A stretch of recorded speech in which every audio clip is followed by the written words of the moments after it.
Hello everybody, this is Burnout Brony here, and I'm doing a fanfiction reading today. Today's fanfiction will be Scootaloos First Time, written by MLP All Grown Up. This was originally written as part of a 1-hour challenge. Scootaloos First Time. Scootaloo laid in bed, as nervous as she could ever remember being since she was a foal. Some nights like this she wished she still had her cuddly soft toy to cuddle up to, but it was on a nearby table with some others. She'd grown so much over the past few years, and especially the past few months. And plush toys just weren't for hugging. They were collector's items. Besides, there was some pony new in her life for her to cuddle up to. Some pony who made her feel warm, safe, and loved. Some pony she was willing to go to the end of the world with. But tonight, she was going to risk it all. But risks were part of growing up. Without risk, you cannot have reward. If anybody knew that, Scootaloo did, having learned that lesson the hard way. Sometimes risks didn't pay off, and you would end up covered in tree sap or in a pigsty. But other times, it would pay off, and for just the briefest of moments, it felt like you were flying. Bringing her thoughts back to the ground and the night, she thought about the pony she was expecting any minute. That pony made her feel like she was flying every day. The cares of the world floated away when she was in their warm embrace. And tonight, it was all potentially going to change. Their relationship would grow into something more deep, meaningful. Of course, like most youngsters her age, it was easy to overestimate the impact growing up actually meant. Every year, she had to look upwards less and less to meet the faces of adults, which helped take away a bit of power they had over her. And her wings had grown stronger and stronger. So much so that they more than made up for her other shortcomings, like her singing. Those wings were twitching with excitement and nerves as she lay in bed. It's time. It's time.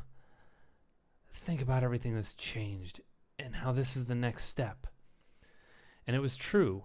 Scootaloo and her friends had found what made them special, and that adventure was over, much to the relief of their families. However, you don't crusade like that for 3 years without forming a sort of special friendship that lasts a lifetime, and hopefully longer. Every pony agreed that they were the second closest group of friends in the entire world. Of course, they were only second because it's hard to go up against friendships formed through predeterminative, multiple world-saving, God-creating destinies. But the trio did make the bearers of the elements have to earn the title Best Pony Friends Forever. Scootaloo laughed as she thought of that. It's a small world, really, if they couldn't even be the best friends in their own town.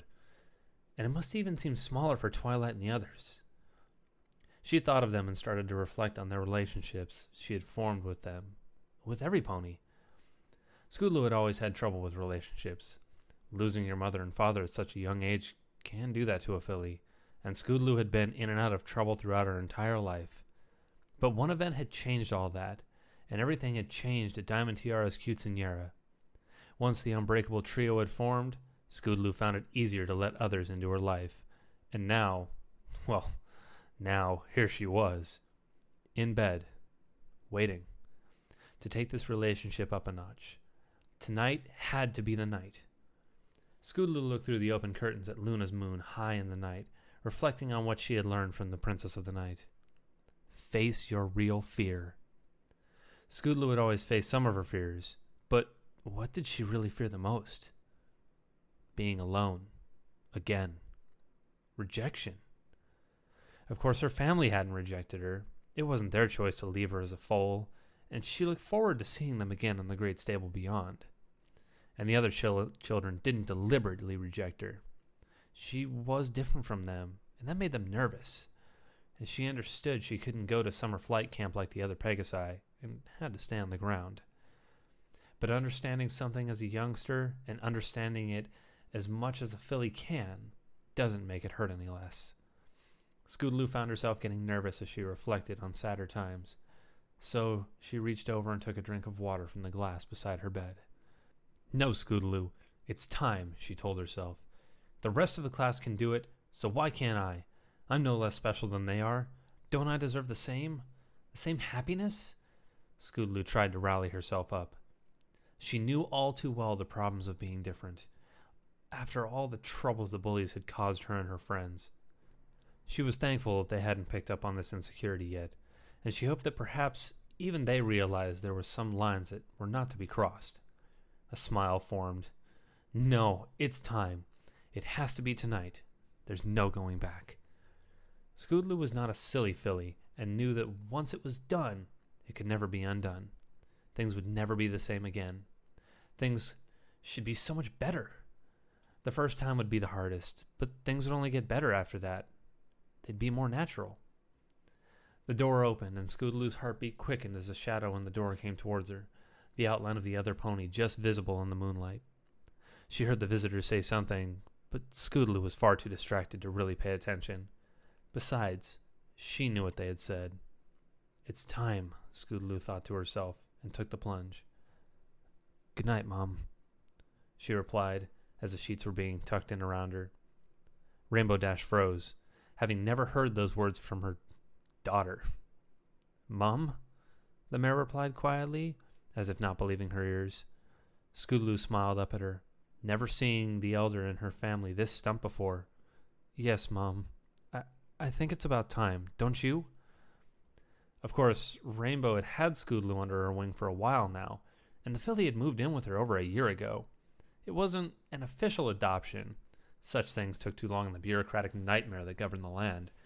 But the school and the mayor had been more than happy with the arrangement. Better for Scootaloo to be in a loving home with the mare she idolized than with overworked foster parents. Are you sure about this? Rainbow replied, forcing down the lump in her throat that threatened to overwhelm her. I don't mind you calling me Rainbow, or Sis, or whatever you like. Don't feel pressured. Scootaloo sat up in bed and gave her adoptive mother a hug, interrupting the eldest mid-flow. The pair both found themselves gently sobbing. Scootaloo from finally releasing the pent-up worry, and Rainbow for realizing just how much she meant to the filly that had coped with such adversity in her life. I love you, Mom. I love you, Scoots. Well, I love you more, Scootaloo joked back, trying to regain a little composure after the tears. Not possible. You're my little baby now, Rainbow mocked, giving the youngster a rub on her head. Oh, Mom. The filly tried pushing away with the larger Pegasus. Forever, Rainbow replied with a laugh, hugging Scootaloo as her real daughter for the first time. All right, everyone. I hope you enjoyed that. This is just the first time I'm trying this to see how well it works out. If any of you all like it, leave likes, subscribe down at the bottom if you enjoy it. If you want to see me do more of these things, leave in the comments below some of the fan fictions that you have found amazing that you would love to have read on my channel, or if you have just found something interesting that you think I should read, go ahead and leave it down there. I'll definitely try and check it out as best I can. I have about 150 other stories on film fiction to look through, and who knows, maybe something in there will maybe another one of them will spark my interest, and I'll do another one that's longer. This one was nice and short as a first-timer. Hope you all enjoyed it. Like I said, if you like it, leave comments, subscribes, likes. Be awesome. This is Burnout Brony, signing off.